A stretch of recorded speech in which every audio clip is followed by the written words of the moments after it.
So just a few notes about creating your own custom design. I do recommend this, especially as you move into a professional setting so that you sort of have a go-to. You very easily can, and it's meant to be easy, but because it is so easy, it's also overused. You can go to File and New, and you can choose from any of the options which are here. You can go to the Design tab, and you can make the same choices, and they are effective. And they do sort of switch up the way your presentation looks. However, most experts will tell you that they're overused. So what I recommend you do is to use what we just talked about in class. I'm using that Slide Master view to go in and create your own custom design. So I'm going to go to the View tab, and then from here I'm going to go into Slide Master. So remember, when you first access this view, although this looks like it would be the top slide, it is not. Often enough, you have to scroll up. You always want, if you're looking to make changes to every slide within this particular theme, you need to select the one at the top that's larger and sort of hanging out over the other ones. So the presentation that I use for our class, which as you know, looks a lot like this, is a design that I created so that I could systematically have something that looks the same across the board. The only thing I really change will be colors.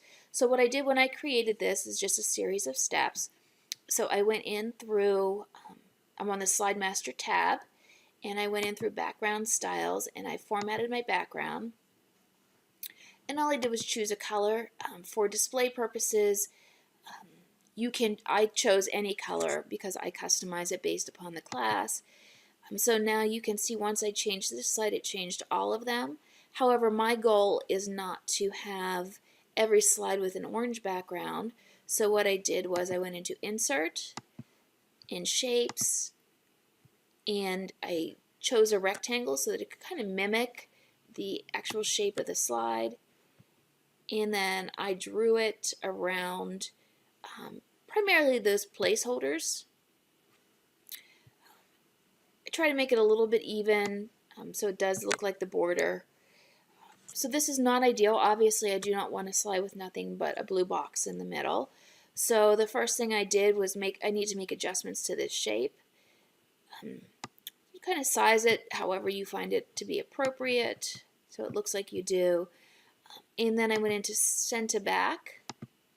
So now I do have my text on top, but it's still not ideal. In this case, I do not necessarily, orange and blue are lovely colors, but not necessarily the look I'm going for.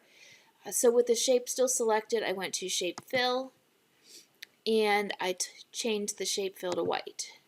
So now what I have created looks like a border, when actually all I have done is used a background, and then I have used a white rectangle to fill in where my placeholders are. The other change that I would definitely make is I would change the font. So with this master slide selected, I would go to fonts and I would choose the styles I want. I tend to always go towards Century Gothic. And once I have changed it on this master slide, every slide within this group will now have Century Gothic. So I won't have to go in and change the font each time I insert a new slide. So I could stop there. I very easily could close this master view, and I have now created my own template for this particular presentation. The other thing I can do, which I have done for the one that I use in your class, is I inserted a layout. And with this, it was really basic, but I needed something to break apart sections. So I took this placeholder and I just kind of pulled it down to the middle. I left the text the size it is. Remember, it's always recommended to sort of stick with the text at the size that PowerPoint suggests.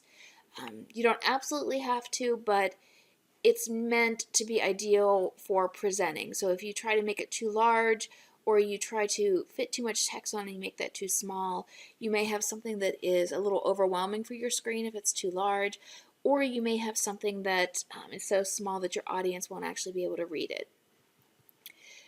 So I put in the placeholder. The other thing I wanted to do with this particular layout is it's kind of boring. Other than the border, there isn't a whole lot going on here. So I did go and I inserted a picture. I don't have a lot of pictures on stock, so I selected a picture from the online options.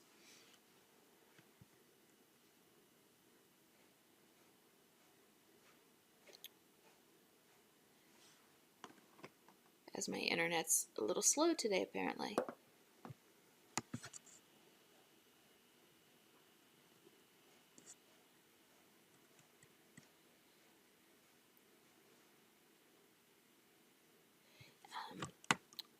I could type in any keyword here.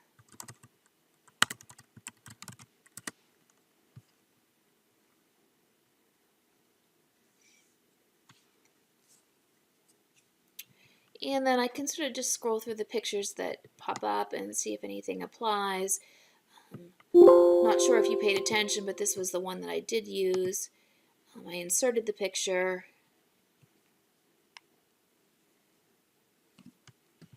And there it is. And now I can resize it. To be very aware that even if it's clip art, even if it's something that you found pretty readily, it still comes with its own copyright. It comes with its own licensing. So to be very careful about using it, I deleted the box with the citing. However, you will find that exact information at the end of each of my presentations. So now I inserted the picture. This is not ideal. If I had it as a logo, maybe in a corner, in the footer, it could be this dark. However, at this point, it's not effective because you cannot see the text behind it. So I'm going to go into Picture Tools and make a couple changes. The first thing I'm going to do is I'm going to send it to the back so that my text appears on top of it. And it's still a little dark, and depending on the color of my text, it's a little hard to read here in the center. So I'm going to go to Color, and I can choose any of these options. I would probably just go out with something that's a washout. So then it looks almost like a watermark. It's just appearing faintly in the background. And this picture will not appear on any other slides other than this layout I just created. What I'm going to do is rename this layout. I am using this for dividers in your presentations. So I need to rename it accordingly. And that's it. So I now have created sort of a custom design. I can close the master view. And if I go to the layout gallery, all of my slides have the same appearance. And you will see here I have even my custom layout. What I don't want to do is have to recreate this each and every time. So what I have done, I have gone to the Design tab, where we could go in and pick themes that PowerPoint has designed. I save the current theme. I'm going to name this one WVJC because it is a theme I use for all my classes, and save. I had previously created this very same demonstration but forgot to turn on my microphone, so I'm going to override it. Once this has been created, when I go to the list of designs, you will see there it is. It appears. So even if I open a new presentation and I go to the Design tab, under Themes, I can apply mine. And what I do with my different classes is I have set up custom colors. I believe that was in a previous lesson. So depending on the course I'm teaching, if it's a keyboarding class, I can select one of those options for Intro to Computers. When I teach spreadsheets, for this particular class, it is, IPS, so I can select that background and it will apply those colors for me. So it's a pretty easy way to build your own design and then to have that available for future use.